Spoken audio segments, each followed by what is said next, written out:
I am so glad you are here.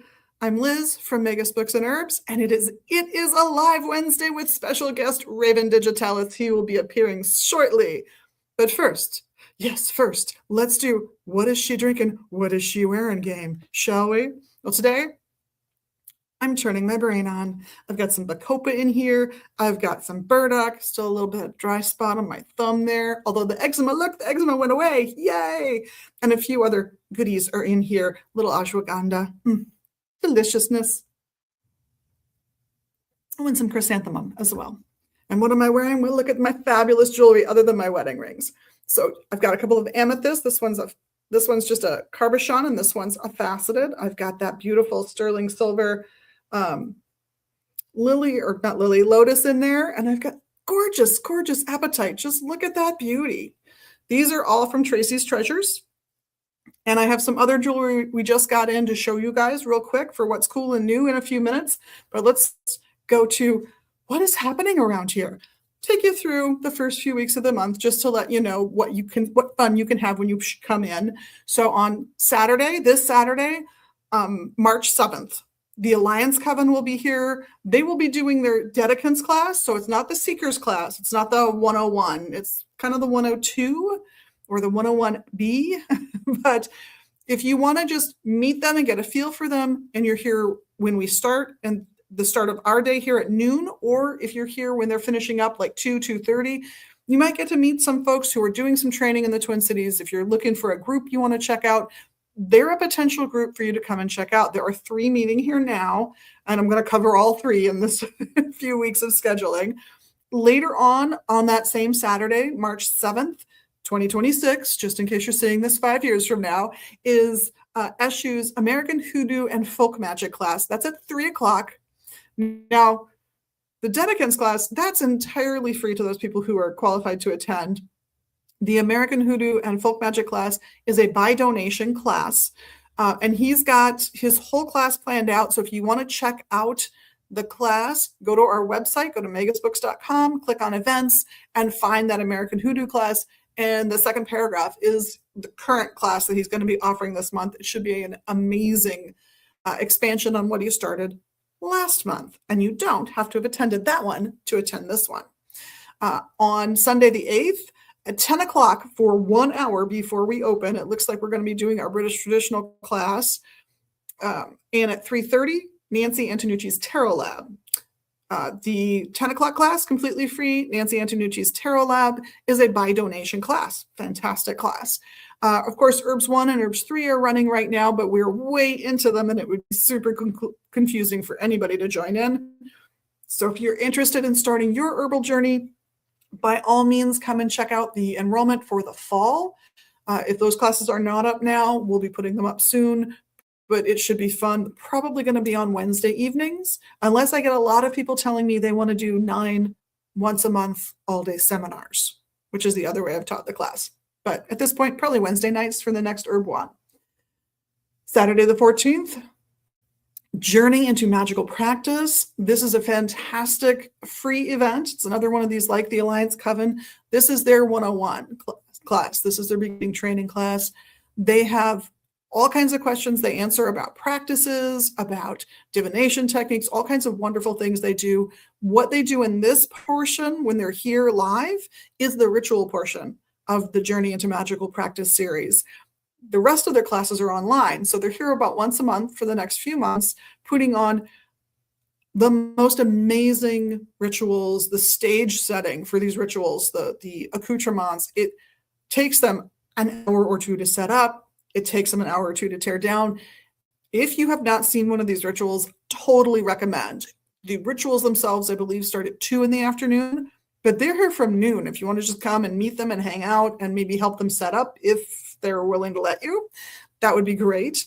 On the following Sunday, Sunday the 15th, Reiki 1 is at noon. So if you want to start your Reiki journey, these are very old-fashioned, simple Usui Reiki classes, few hours of instruction, the initiations, and then at least an hour of practice time, depending on how many people we have to practice on.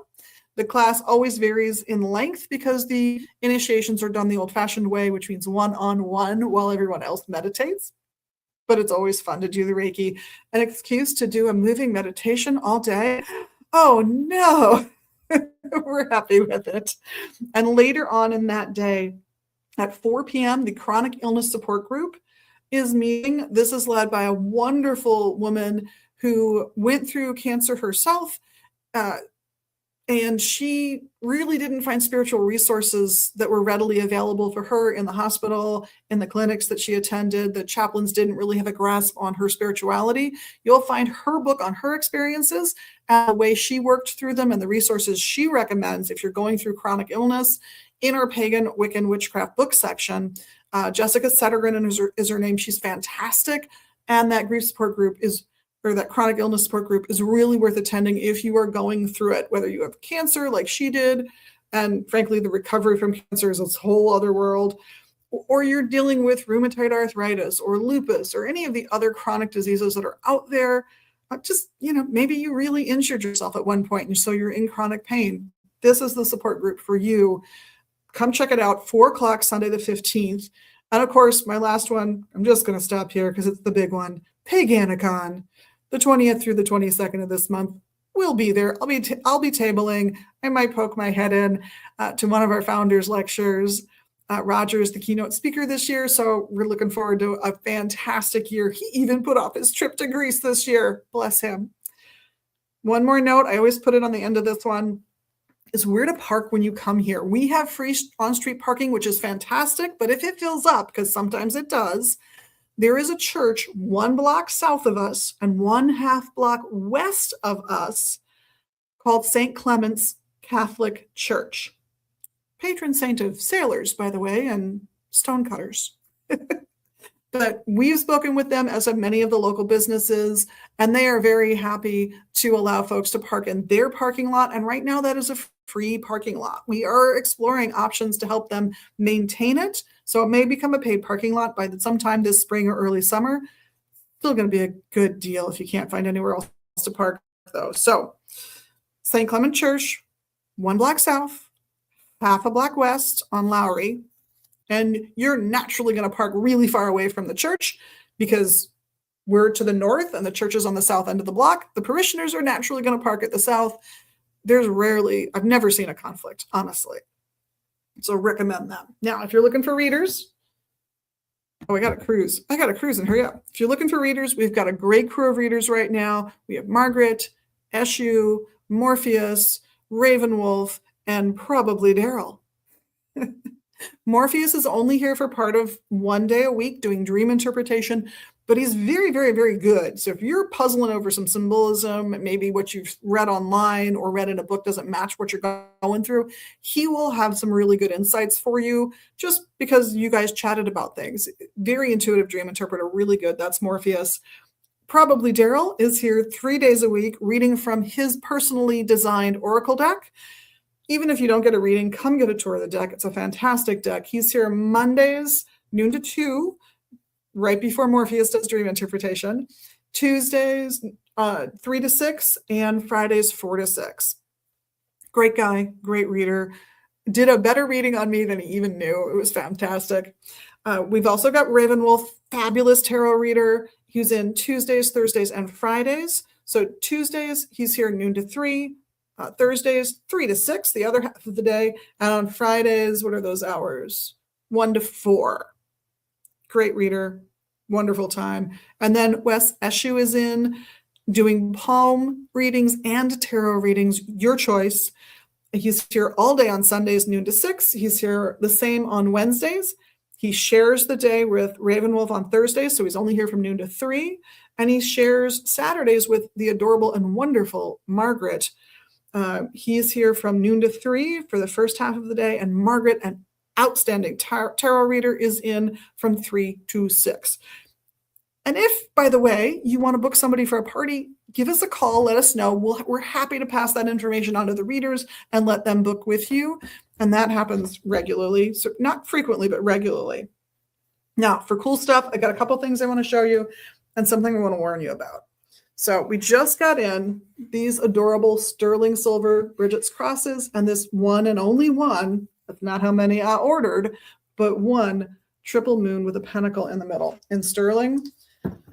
But I've gotten word from one of our regular jewelry suppliers that sterling silver has jumped 300% in cost. So the price of sterling silver jewelry is about to go through the roof. So if you're looking for sterling silver rings, I recommend buying sooner rather than later. And what's going to replace it? Bronze. So we've gotten some bronze pieces in for you guys. I've got a simple pentacle. I've got a pentacle with a stag. I've got a Thor's hammer. I've got this adorable little witch's broom. And I have in the stainless steel style, the not silver, the Hecate, mother goddess. You know, nothing like having a earth mother goddess figure that's, you know, going to teach you how to defend yourself. And I also managed to snag in these adorable little three-dimensional Baphomets. Oh, Father. That's cool stuff that's coming. Oh, wait, I have one more little pile for you guys. Some of the stuff that's coming up from the vaults downstairs temporarily, and some stuff that I've been talking about these last few weeks is going back down, is One Spirit Tarot. This is an out-of-print tarot deck. It's adorable. Tarot of the Old Path. In the original, look at that, like video cassette tape box, for those of you who can remember those. I've got Antichrist down here is coming upstairs as well. The Origin of the Zodiac. Oh, what else have I got in this pile? The Great Pyramid, an outline of modern occultism. And you want to know how modern? It's written by someone named Cyril. Cyril Scott's Modern Occultism. And the other two I've got that are coming up at least for a few weeks. Occultism and Modern Science and Occult Exercises and Practices, the only relatively modern book that I am pulling up. And for me, I haven't looked at the publication date, but this looks like a 1980s cover to me. So I'm guessing somewhere in the mid to late 80s. Did I guess right? Let's see. Dun, dun, dun. Ooh, no, 97. Later than I thought. But that's some of the cool stuff we've got that's just come in or that we're just making available to folks. Not online, but here in the physical store, because we only open up our used book vaults that are up online regularly a couple times a year. And we just did it about a month ago. So no one's going to see those books unless they're upstairs for probably a good 6 months. So, but enough of stuff. I'm going to bring on our guest today. I know you're waiting. He's the cool guy. It's Raven Digitalis. Adding him to the stage. Hello. Hi, can you hear me? I can just hear you. You're still very quiet, but I can still hear you. We've having some audio difficulties, folks. Yeah, I don't know why we're having audio difficulties, so I'm just gonna speak at full voice and then just take a Ricola later. Perfect. It's like, no, you were mentioning the copper piece, right? Yes. Copper and bronze, yeah. Oh, and bronze. Oh, yeah. Sorry, the bronze piece. Yeah. So I looked up in my book, which is called A Witch's Shadow Magic Compendium, and I looked up bronze because I have a whole section in there about magical metals, and so I looked up bronze because I always forget what I write. And okay, so bronze, planet Venus and Jupiter, element air and water. Gender, masculine and feminine, vibration, medium, high, magical uses, C, copper, and tin. So note, bronze is a mixture of copper and tin. It vibrates to properties of both metals and can be used when either or both are desired in spellcraft, is what I have in there. Yeah. And if you folks are curious about the work of Raven Digitalis and what's available, the QR code that is in the corner of the screen, if you can see it, is absolutely the QR code to go to our website. I just did a search for you, and that's what came. And your stuff came up, and they can go right. They can click right to it. Well, I have to say, I have been a fan of Megas since Roger was operating the store back. You know, my first book tour, I went to Minneapolis, and of course my heart goes out to Minneapolis and the Twin Cities with all the shit going on. And oh man, so yeah, I mean, can you imagine we're founded by someone here on a permanent green card, we're run today by somebody who's the child, grandchild, and great grandchild of immigrants. It's not, immigration has always been kind of at the forefront of the consciousness of this place, just due to circumstance. So I am very happy that so many people are so positive about immigration right now, and that people are working so hard to ensure the safety of immigrants around the country, and that people have protested around the world in unison with us here. It's been my heart breaks, but it feels so supportive. So thank you for mentioning it at all. It's one of those difficult things where, like, of course I'm protesting with my immediate family. Like, we're all on the same page, and just like whatever little thing we can do to help improve situations or bring awareness. That's what we got to do. Yeah, just the sacrifices a family makes for the move. And I'm not saying it doesn't turn out for the best for most folks who come here, but just the fact that you can't get that food that you never thought you'd have to live without, the little comforts that disappear because you're just in a foreign place.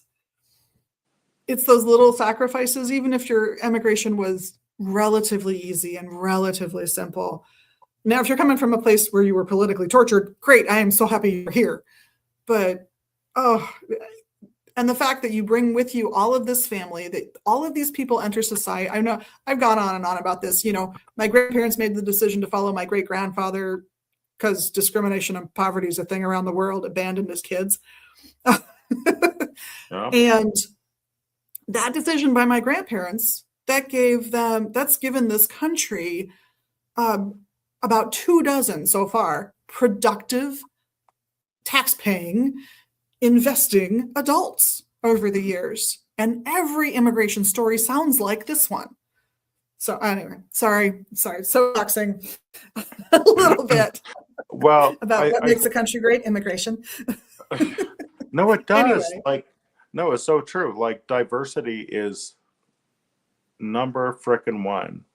And like, I'm friends, and we caught up on video like a couple days ago with Angela Harrelson, who's the auntie of George Floyd, aka Perry, and just had a great catch up the other day. And I was blessed to visit George Floyd's memorial site in Minneapolis because I was staying on my last book tour for this one, The Empath's Oracle, which is with Llewellyn. They're in Woodbury.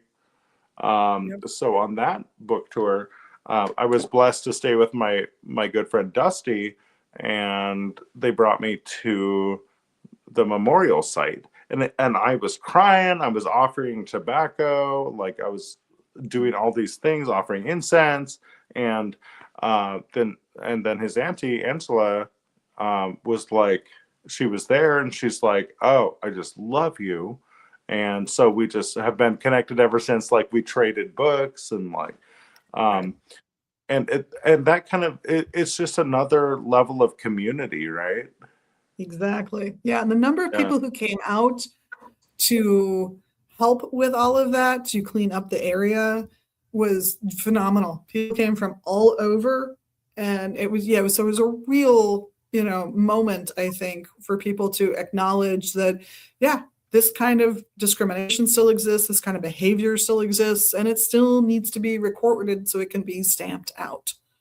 Yeah, exactly. It's that simple. And bringing awareness to those things is huge. And people can, like, fragile men can throw a fit about it all they want, but it's like fragile white men, like, whatever. Like, I can throw a fit about it, but it's like, girl, nope. We need representation. All the diversity needs representation. So yes, it does. And frankly, it's the exchange of ideas that has propelled most societies forward. And immigration, no matter how cruelly or kindly it's done, has always been one of the cornerstones of those exchanges of ideas. It's just necessary for society to propel forward. Which also means you have to value everyone in society and their potential for input.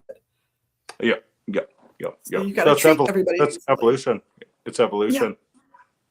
Yeah. completely, completely. Yeah. Yeah. Forward momentum. Yeah, it is by working through those ideas. And every generation has to do some of that themselves, and every generation builds on the previous one to some extent. And Yes. Yes. Yes. that's the thing we want. So tell me about your fabulous new project. Yeah. Okay. So I've got my books here on hand, um, which I'm like dropping. Hold on. Okay. I know. So again, number one, I've been a fan of Magus books for frickin' since 2007 when I went there on my first book tour for my first book called Gothcraft, Gothcraft, Gothcraft. That was my first book. For some reason, it's still my highest seller for now. And it was a hit or miss thing because I got a lot of negative feedback, a lot of positive feedback, had a lot of models in the book. And I was also 24 when I wrote it. I'm 42 now, so it's like those numbers are reversed. Um, but oh man, I just adore Roger so much, and I know that Megas has moved locations a number of times, and Yeah. um, still, you're upholding the energy there and upholding that goodness and that reaching other people. I think Megas was the first place that I got poplar buds, um, and some graveyard dirt. There were a few different things. Well, many different things. Oh, I also got Aleister Crowley's book 4 there. Oh, Back nice. back in 2007. Yeah.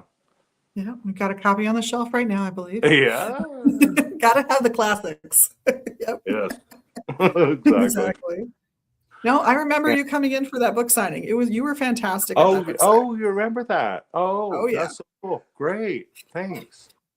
I've been here not as long as Roger, but almost. And by the way, he still comes in if he's in the country every Wednesday. He'll be here in an hour to make me leave the building. Good. Well, please give him some shit for me. I absolutely will. Okay. No, I just adore him to no end. I'm telling him, like, what a wonderful person. And like the last time I visited Minneapolis, got to hang out with him and his wife and his family and friends, and got to see his art studio. Hmm. Just like it's like a holy site. It is It's amazing. like Yes. amazing. Okay, anyway, my new book is called Shadow Magic Spellbook. And this cover, Llewellyn, this is by Llewellyn in Woodbury. They did an incredible job with this. Like, there's raised lamination here, great back cover. But anyway, like the content of the book is, like it says here, spells, charms, and rituals for positive change. And that's something that I really wanted to emphasize is that if somebody's going to pick up Shadow Magic Spellbook, you're not going to find how to screw people over or curse them. It's like I do have alternatives in there for that are more karmically, aligned for cursing and binding or freezing, things like that. Of course. But mainly it's the first chapter is all the inner shadow, the internal shadow, and that's what I feel is the most important when it comes to shadow work and shadow magic is looking at our internal shadows. And I do that all the time. I am not perfect. I'm not an expert at that. I do have some knowledge about that, and that's why I was inspired to write that book. There's 144 spells, charms, and rituals in the book, and I don't know why the universe was like, let's do 144 with 7 guest spells. I'm like, okay, 144, 12 by 12, okay, and then 7 guest spells, okay, lucky 7, I got it. So just rolled with it, and I am so happy with how it turned out, and I'm so thrilled that you guys are carrying it there too. Oh, absolutely. I took a glance through it. I really enjoyed parts. I really did enjoy parts of it, but I have not read it cover to cover. I will freely admit I don't have that kind of time, but Oh, that's fine. yeah, there were Well, definitely pieces that stood out that I thought this is that idea of working with oneself first and confronting the scary things that dwell within as a good foundation for then moving forward magically in life. I think that's important. yeah, and that's one thing about the book also is that it's not meant to be read cover to cover anyway.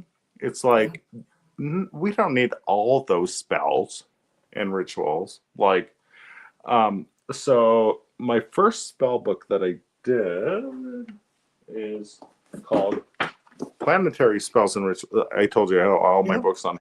Okay, Yep. Planetary I've got Spells that and on the Rituals. shelf right now. Yep. Yeah, I don't highly recommend it, but I'm very self-critical too. That's part of my shadow work. But those spells and rituals are much more intricate than the new book. So with Shadow Magic Spellbook, they're way more accessible. And the one thing that I say over and over in Shadow Magic Spellbook is to modify the rituals and spells and procedures to match your own proclivities. Don't do Yeah. any of these by the book, which I don't see a lot of spell books saying. It's like, don't do these just by the book. They're not recipes. No. They are meant to be personalized, and I think that's part of the craft is where you have to personalize these Yeah. things. Absolutely. In fact, I hate to say this because as a book person who's raised like by a college librarian and everything, you should never write in a book. These are books I encourage people to write in. If your interpretation of Mm-hmm. something is different than the author's, make a note. You'll find it valuable when you go back. If you change the ritual, write down right there so that it's there the next time you look what you changed, maybe a little bit about why and how well it worked. Yeah, yeah, exactly. Yeah, and in that sense, it's a lot like recipes. Like I'll look at some of my mother's recipes for cooking, and it's like, don't add this, add some more of this. It's like Yeah. similar kind of thing, and these are the results, like you said, like Mhm. results, like Yeah, no, I think there's a place for a complicated, more formal ritual, and I think that can be oh a yeah, valuable, worthwhile, beautiful experience. But especially if you're working first and foremost on yourself, I think you're right. Just accessibility and speed, the ability to do it now can be really valuable, even if it's something that you're going to layer on more later and continue to work through whatever it is you're casting your magic about.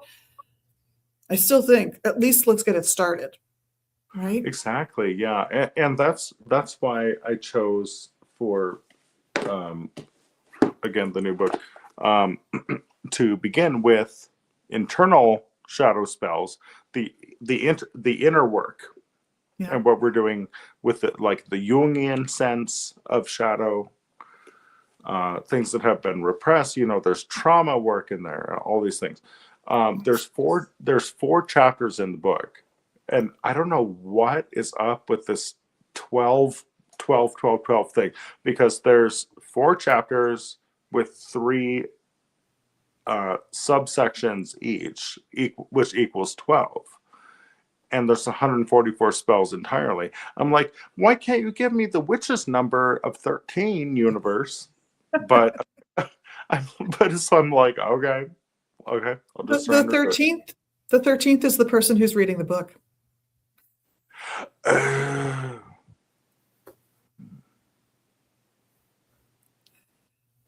The one Hmm, who's doing the work. okay. That's your unfinished chapter. Interesting. Oh, so it's like an etheric kind of chapter. Yeah. Whoa. Oh, that's trippy. Okay, I'm tripping out. Like, that's awesome. I love it. So the the first chapter is all about the internal shadow. The second one is the interpersonal shadow, and that's Mhm. where I get into things like a lot of protection magic, um, alternatives to cursing, and how we deal with each other's shadows just socially, and then also navigating just society in general. And then the third chapter of the four is about the shadow of nature. So we just, like, at the time of this recording, we just went through an eclipse. We went through this giant planetary alignment. Mercury just did its thing. It's like there's all these things going on. So also in that chapter are like a review of dark tools like graveyard dirt and blood magic, and like things like that we can do from the shadow spectrum for again the greater good. Mhm. And then the fourth and final chapter is called the shadow of the other world. And so the other world involves dreams and sleep, which is very Jungian also. It kind of wraps it up. But it also involves like ancestral veneration, venerating our ancestors and those who have passed, and um, um, yeah. So I feel really good about the project, and like and just the way that the book turned out. I'm Oh yeah. just so thrilled with it. Like Llewellyn Yeah. does an incredible job, and again, for the Twin Cities viewers and listeners, they're in Minneapolis or they're in Woodbury. Um, just such a good job, and I'm just so Mhm. thrilled with it, and I'm just honored to be here and be part of Magus, because, like I said, I've been a fan of Magus since the mid 2000s, and um, Well, we appreciate it. Thank you. and Roger, yeah, thank you. And then Roger. Roger's a friend of mine, and um, I just love to be connected with your incredible store Well, and thanks. your We're offer. striving to keep up the general good work of cross pollination from different groups and different traditions and all that good stuff. We've got three different offerings for people looking for groups right now. Like, just take the tour, visit them all if Yeah. that's what you want. And if it's not what you want, that's cool. Mhm. You got to follow your path. Yep. That's my philosophy. Yep. So, Great. well, I actually have a question for you about ancestor worship because it came up yesterday. Somebody asked me a question. I'd be curious to know what your answer would be. I'm happy to share mine too, but they will work with deities that they feel pulled to, that they feel they have gotten a calling from. And recently, just recently, they've started getting those calls from ancestors. And they're trying to figure out how to do both. And it's not a conflict they're getting from anything out there. It's not like there's a god like pouting and stomping its feet. It's entirely their angst about it. So, do you have any tips for working in ancestor worship uh, Mm, for somebody who's already been doing this a while and already has an altar set up to the deities they're working with? Is there anything you would recommend? well, one thing I would recommend is keeping those things separate. So if you're working with a deity that was not the um, patron or matron or whatever of the deity of the ancestor you're working with, don't work with them at the same time. Keep them separate. Um, so, so the deities often call when we're needing personal work. The ancestors are different. So, like for certain ancestors of mine, I've done frickin' Christian prayers because that was their paradigm Mm-hmm. of wisdom and knowing. So and when I observe Hindu rituals, um, and fast and give veneration to those deities, I don't mix that with Wicca or neo-paganism or calling the elements or anything like that, well, the elements, they're universal, but um, Everybody has fire, and fire is hot for everybody. So yeah, there's some commonality. yeah. So don't mix and match. But we have that luxury here in the USA to do some mixing and matching. That doesn't mean we should do it necessarily. So we just need to be, take a step back, I think, and just be very mindful of who we're venerating and what their spiritual paradigm was. And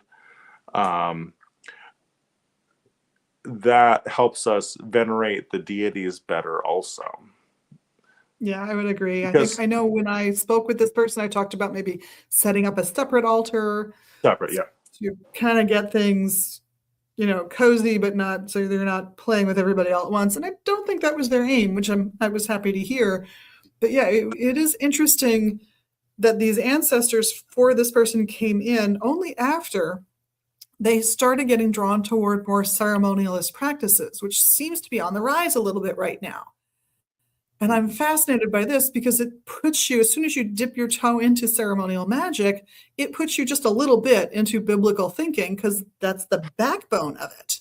Yeah. So, yeah, I'm fascinated that happened. And then all of a sudden, there's this ancestor worship coming to the fore. And of course, I've made my very bad joke on TikTok about, will Generation Alpha be into the 6, 7 books of Moses as a harbinger for maybe more ceremonial magic becoming more prevalent in people's lives? I don't even know those books, but maybe.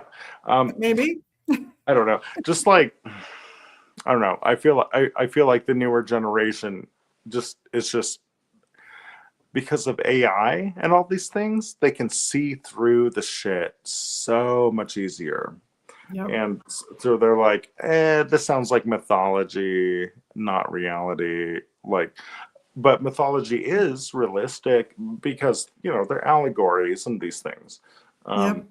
It's just, I think that the younger generations can kind of discern better than we could. Yep. I agree. Yeah. And honestly, I think the real lesson there is that they are analogies and that ritual is a bunch of symbols. And so what does it mean to you? What did it mean to the people who created that particular ritual? Does their symbolism align with your thought process? It might not. And what does the ritual mean to you? And does it give you the two things I think every religion should always give everyone, which is joy. If your practices do not ultimately bring you joy, you're in the wrong religion. And two, the opportunity to, the reinforcement of being a better human being. Yeah. That's it. That's the two things I think any religious structure should give you, whether it's self-imposed structure or you're in a group of some kind or congregation of some kind. So at that point, is the religion or that practice serving you? And if it's like, no, it just seems like gobbledygook mythology to me, then time to find a different system. Well, and I think you're right. They're good at it. It's great to read the stories, right? And we can learn a lot from those allegories. It doesn't mean that we're required as pagans or whatever we are to believe them as gospel, like as truth, because one thing that I learned in college too, because I studied cultural anthropology, is that mythical truth is not something lesser than everyday world truth, because it's all in the ether. It's all egregorical. It's all here. And and of course, I'm sure you have been too, I'm frustrated with the division between the biblical Jesus, who is a guru and an elder and just a beautiful person, beautiful guide and leader, versus the white Christian nationalist version. The folks that Ms. Betty Bauer makes fun of online. Yeah. I love Betty Bauer. Devin. Yeah, she is genius. No, Yes. I've been in touch with her too, and yeah, she is genius. Yeah. So yes, listeners, look up America's Best Christian, Betty Bowers. Mhm. I Oh, promise you will be sarcastically entertained if you do. oh, yeah. Oh, yeah. No, I actually She's showed fantastic. so good. I actually, when I was living in Hawaii, I'm back in Montana, in Missoula, Montana now, my hometown. But for almost 4 years, I lived in Hawaii. And when I was in Kauai, I met a priest from Chicago and his wife, and I showed them a Betty, like just randomly, and I showed them a Betty Bowers video about biblical marriage, Mhm. um, and they just wouldn't have it. Like they were very kind, very yeah, nice people, very cool. That's nice. They just didn't want to be educated, and that's the thing. Like, do we want to be educated? And like, here's my esoteric empathy book. This is the favorite book that I've ever written. Is esoteric empathy. This It's a took me. great read. I would recommend it. Oh, thank you. And that took me like 6 years to get together. And then again, Shadow Magic Spellbook, the newest one, brand new, spanking new. Um, but I think one thing that I discuss is that some people just don't want to learn, and they're fine in their paradigm and their worldview. And if they're not hurting anybody, cool. Yeah. They It's like, found what works for them.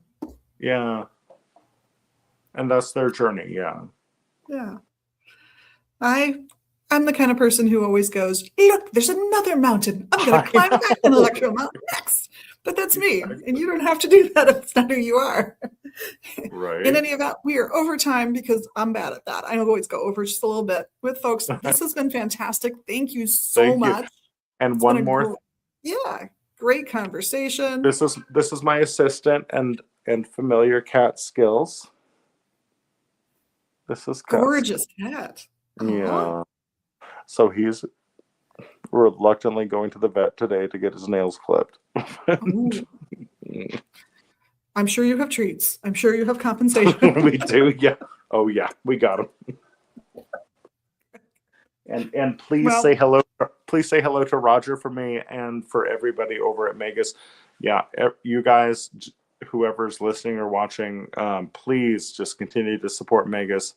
It's one of my favorite metaphysical shops in the world, and they know what they're doing, and they will lead you in the right direction. Just yeah, they've okay. always Now I'm led me. blushing. Appreciate you. And for everybody else out there, thank you so much for watching and watching on the replay too. Looking forward to more comments. And on behalf of myself and the rest of the crew, thank you for being your amazing magical you. We love that about you. And of course, for doing the little amazing magical things you can do here in social media land. I know you know what they are. Have a blessed week, everybody. And we will see you soon. Blessed be.